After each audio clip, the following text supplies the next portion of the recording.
And he has an interesting example. One of the largest telecom service providers of the world gained 360-degree view of their B2B customers to empower them with greater control.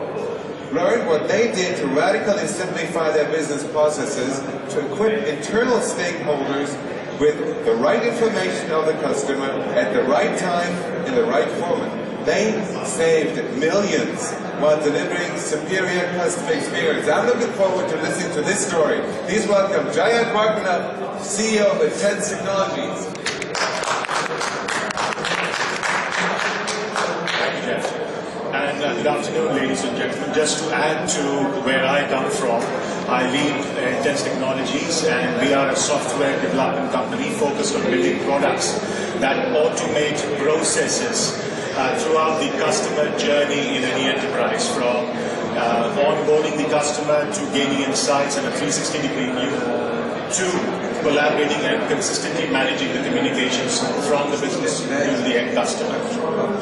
I've been traveling across this conference over the last 2 days, and it's interesting to see how 3 terms have more or less kind of invaded our mind space. 1, digitalization.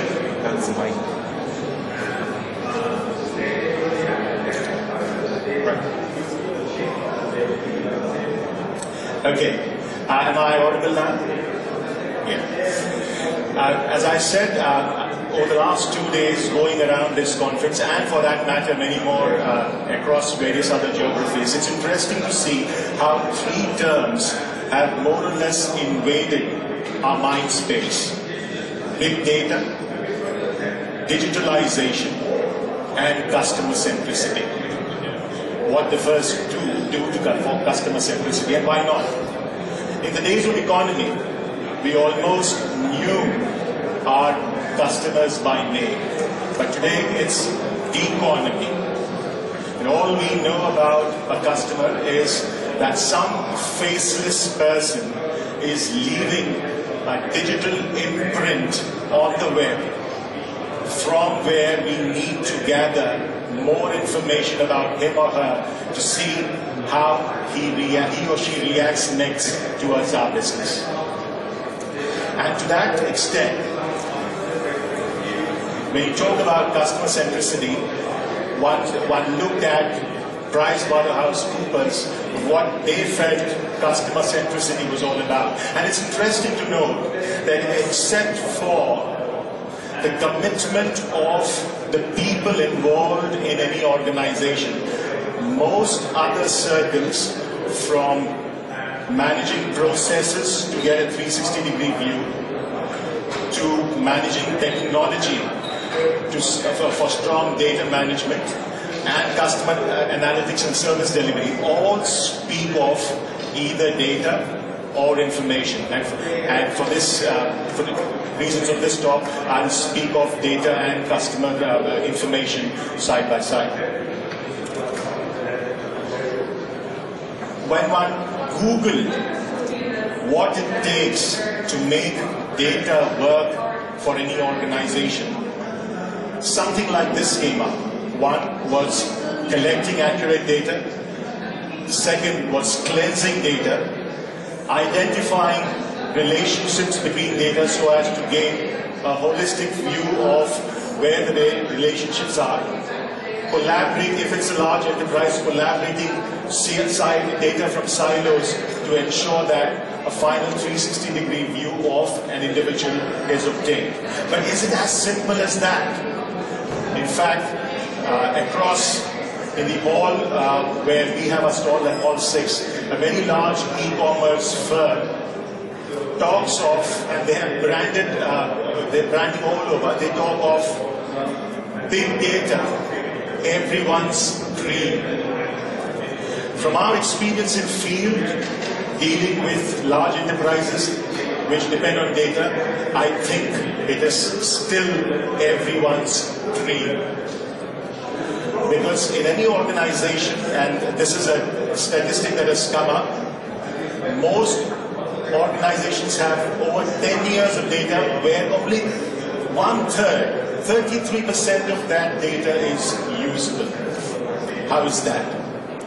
In fact, on my way to Hanover yesterday, I was watching this film of Alan Turing, The Imitation Game, and I couldn't but help thinking that in today's era of big, bad, dirty data, how interesting that man's life could have been.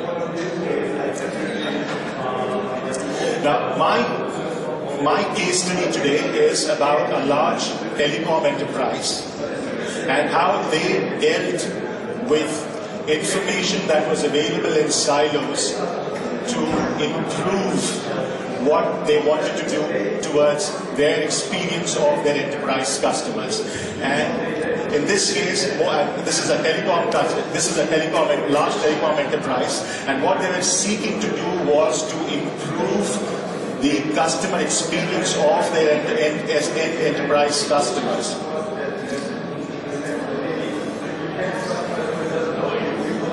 Like in any telecom, what they had was multiple systems.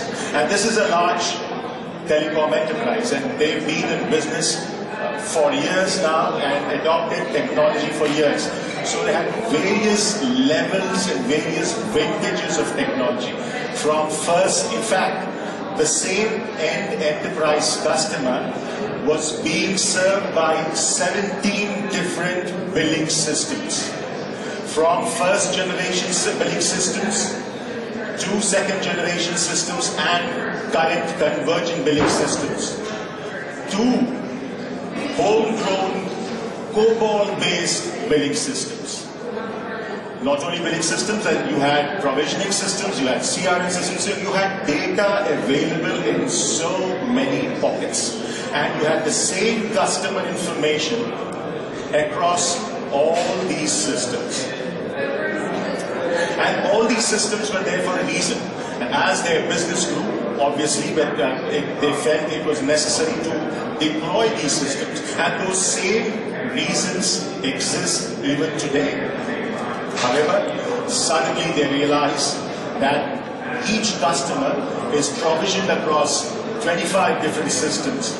And in fact, to give them a bill, the account managers had to pull out information, place it in Excel sheets, and then manually give out consolidated bills. So, what was the option available to them? One option was the big bang project of completely overhauling their backend. Then this option was suggested and available to them. It was a multi-million, multi-year project. While they were probably okay with committing to the expense, what they were certainly not okay was the fact that it would be a multi-year project, because no customer would have probably waited that long to radically improve that experience. So that's when we came in. And what we suggested was we placed our platform in between their customers and the old systems. So all the information in various formats, of various legacy formats, now come into this one platform. Information is federated and now available as one single XML file, and that data is now used to serve the end customers. So if it is the end enterprise customer or the internal stakeholder, every individual stakeholder looks at this information contained in this one agile platform. So what essentially has happened is that in the entire process, without changing any of their old systems which are still generating transactions, all that information is being federated into this platform, and this one platform becomes the front-end experience with the the end stakeholder. While in the past they needed to get into each of the individual backend systems to pull out information, that is no longer necessary. Because now this one orange platform becomes a single source of truth, both for the outside customer as well as the internal stakeholder. And I'll go through 3 different user case studies to have you appreciate how it has transformed the end customer experience. The first use case is hierarchy management. And when I say hierarchy management, let's take an example of an enterprise like Tesco. Now Tesco has multi-department, multi-location and multi-country. For this telecom operator, Tesco represented a large end customer. However, in the existing scenario, no telecom billing application is built to accept an end customer hierarchy. What a telecom billing application does is a billable account and some accounts under that, and bills are generated only in that hierarchy. But for Tesco, you have the marketing department, you have the logistics department, you have the HR, you have the sales, and you have these departments in various other locations too. How can a billing system manage these kinds of hierarchies? What they used to do was to create these hierarchy earlier in their CRM system, and then the CRM system would wait for the next 15, 17 days to get individual bill information and then create a single view for the end customer. But what we've done is this platform that we've introduced there has the ability to create user hierarchies, and as soon as billing happens, the end customer also views all the bills in the individual hierarchy as they themselves are formed.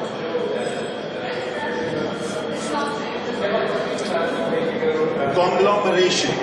Now let's take the example of Tesco. In the earlier scenario, bills for Hanover would be generated separately. Bills for Frankfurt would be generated separately. Bills for the HR department would be generated separately. And it was the role of the account manager to pull out individual bill transactions and then sit on an Excel sheet, federate them, and create one. Because Tesco said, I don't care if your billing system can't handle this, I want one single bill. So the account manager would then individually collate information and then present a bill to Tesco. Not only that, if the bill had to be sent to Tesco's subsidiary in Singapore, the local account manager would create the bill, email it to Singapore, and then the Singapore account manager would print it locally.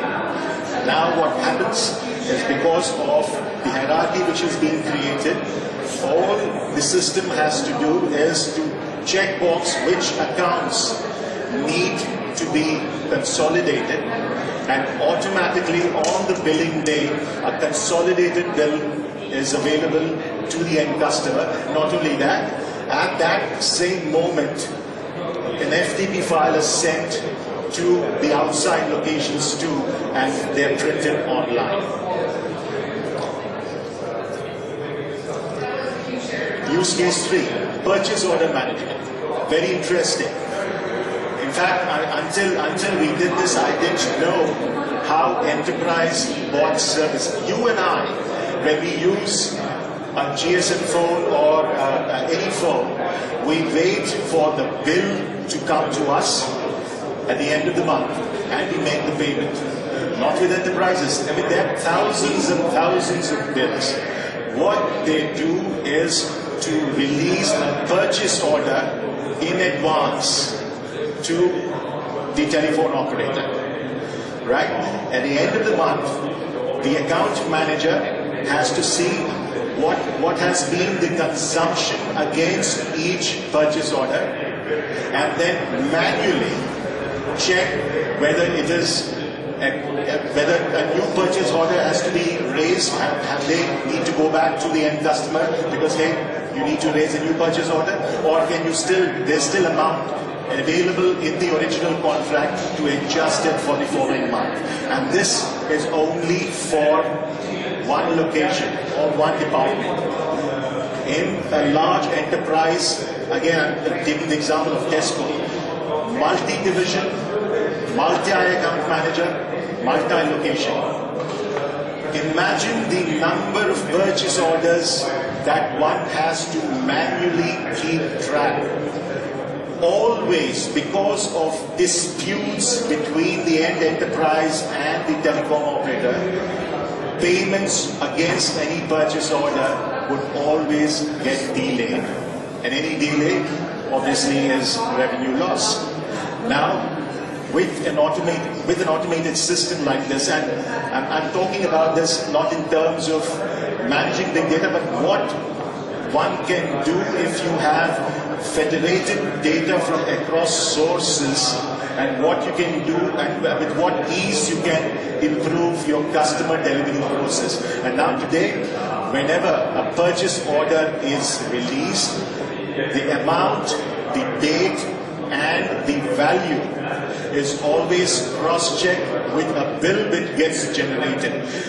If the value of the bill is close to the value of the purchase order or the validity of the purchase order, the system automatically sends an alert via SMS and an email both to the finance department of the end customer as well to the account manager of the end customer.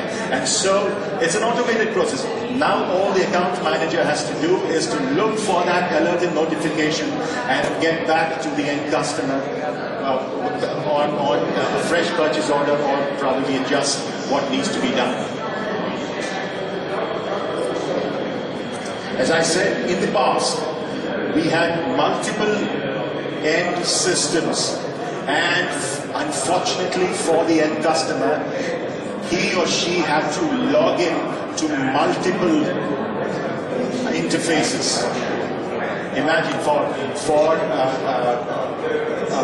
data usage, a separate login. For a GSM usage, a separate login. There was no one single login. But because now there is one single layer between the end customer and the back end, the entire experience has been transformed. It is a single sign-on and one single login, and all that data is available. Enterprise reports, very interesting. Over the years, what had happened was, because data was available in so many different locations, the telecom operator, obviously, their expertise is in managing telecom networks and providing telecom products. Their expertise was not in generating reports across these different silos and providing the end customer the reports that they wanted. And so what they did was to outsource this entire activity of generating reports, end customer reports, to a third party. These same customers, when we talk to them about cloud and usage on the cloud, they talk of data security. How did their security policies allow them to take data away from within the organization and hand it over outside to a third person to generate reports? It belies explanation. It shocks me. However, that was what was being done. And that was because there is various kinds of data formats available in various different applications, which the telecom operator did not know how to manage. And that's the reason why they gave it to data experts. Today, all that information is federated in one single layer, and a single 360-degree view of the end customer is available in XML format. With that data, imagine the power that can be available within the organization stakeholders, as also the end customers. And so today, a simple reporting engine working on that data, one can have all kinds of reports, including ad hoc reports. And this was a big, big win for the operator with the enterprise.